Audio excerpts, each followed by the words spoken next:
Welcome to the clinical lab, everyone. I am absolutely thrilled to have you joining the team. Look, as your senior lab director, I want to kick things off by framing exactly why we're here today. In our line of work, classifying next-generation and Sanger sequencing data, it's not just some academic exercise. It is a critical, high-stakes mission. A permanent change in a nucleotide sequence, what we call a mutation or a variant, literally holds the key to a patient's diagnosis. Whether we're on the clinical side or the research side, identifying single nucleotide variants and precisely documenting them is the absolute foundation of precision medicine. If we get the classification or the standard nomenclature wrong, the patient's targeted care is compromised. No pressure, right?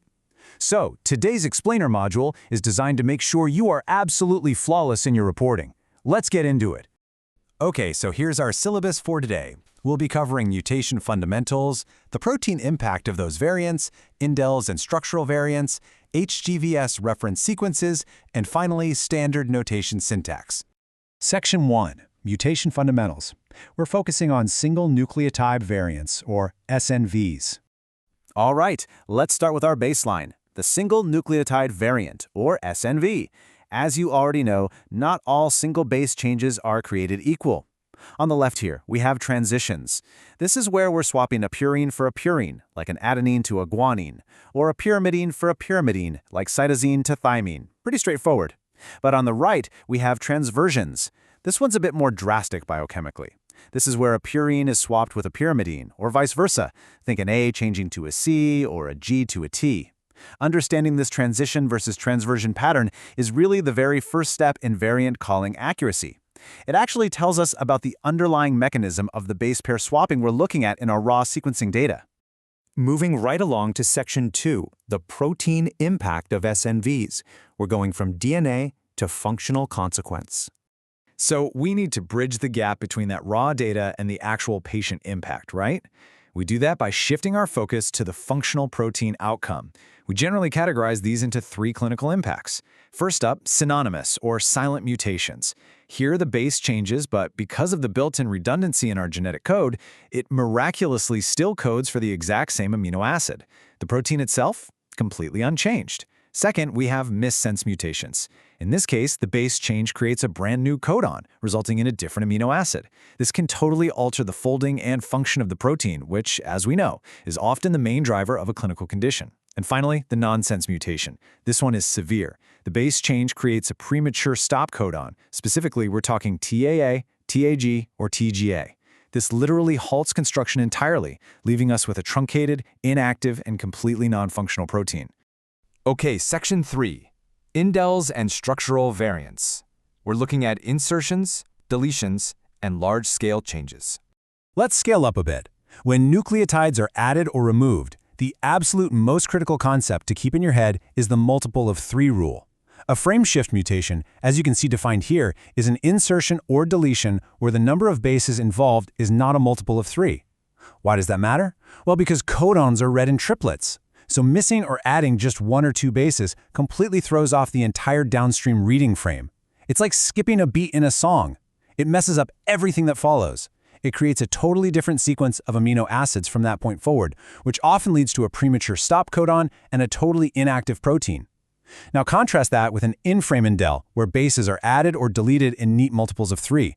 Sure, amino acids are gained or lost, but the downstream reading frame actually survives intact. Now we're going to scale up even further to structural variants, or SVs. We're talking large-scale changes here, generally anything larger than 50 base pairs. These massive genomic shifts heavily impact clinical diagnoses. First, we have copy number variations, or CNVs. These involve the massive duplication or deletion of huge chunks of DNA or even entire genes. Then we have inversions. This is wild. A DNA segment literally breaks off, flips completely upside down, and reattaches in reverse order.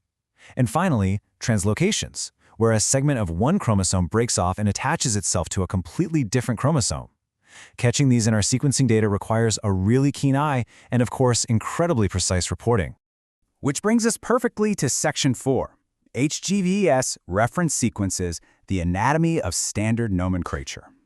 In labs across the globe, we document these findings using guidelines from the Human Genome Variation Society, or HGVS. This is our standard operating procedure. period. Before you even write out the mutation, you absolutely have to clarify which reference sequence prefix you're using. Are you reporting C. for coding DNA? That means you're only looking at exons in coding regions. Or maybe G. for genomic DNA, which encompasses the entire genome, introns included. If you're working specifically with the mitochondrial genome, you've got to use M. And if you're reporting the impact way down at the amino acid level, you use P. for protein. Make no mistake, this single little prefix sets the entire stage for the diagnostic report. And finally, Section 5, Standard Notation Syntax. Let's look at applying HGVS rules right here in the lab. Here is the specific shorthand grammar you'll be using literally every single day. The crucial thing to remember is how we denote substitutions. We use the greater than symbol as the universal sign for base substitutions. Over on the left, at the DNA level, C.123A greater than G simply and elegantly states that in the coding sequence at position 123, adenine was replaced by guanine. Simple, right? Now compare that to the right side, the protein level. Because this specific base change resulted in a missense mutation, we document the functional outcome, P.ARG41GLN, or its shorter form, P.R41Q. This tells any clinician reading our report that at amino acid position 41, arginine was swapped for glutamine.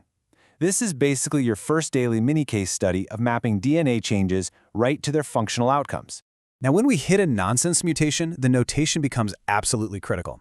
If a base substitution creates a premature stop codon, we denote it using an asterisk or an X. So P.TY142 asterisk or P.Y142X means that at position 142, instead of tyrosine, boom, protein construction was violently halted.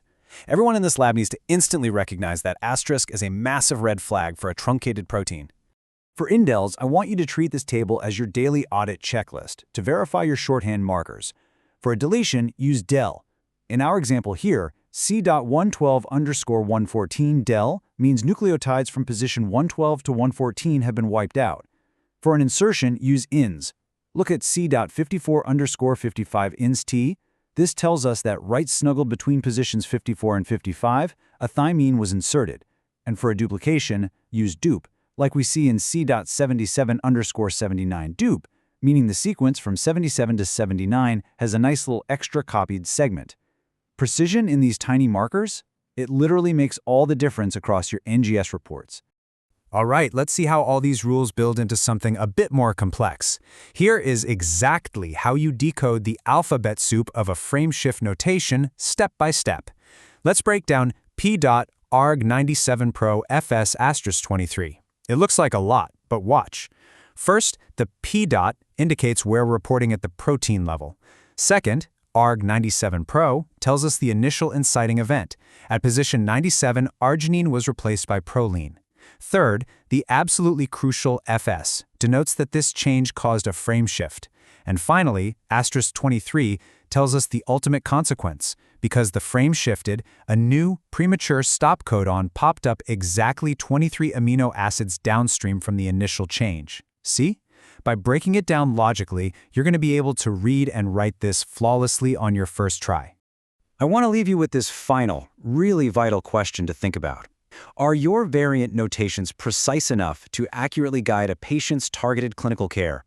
Because mastering this HGVS syntax isn't just about passing internal quality reviews or making the lab look good on paper. Every transition, every frame shift, every little C or P you type translates directly into how a physician understands a patient's genetics.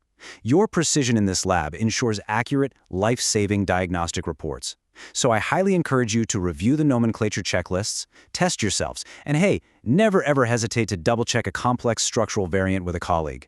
Thank you so much for your focus today, team. Now, let's get out there and get to work.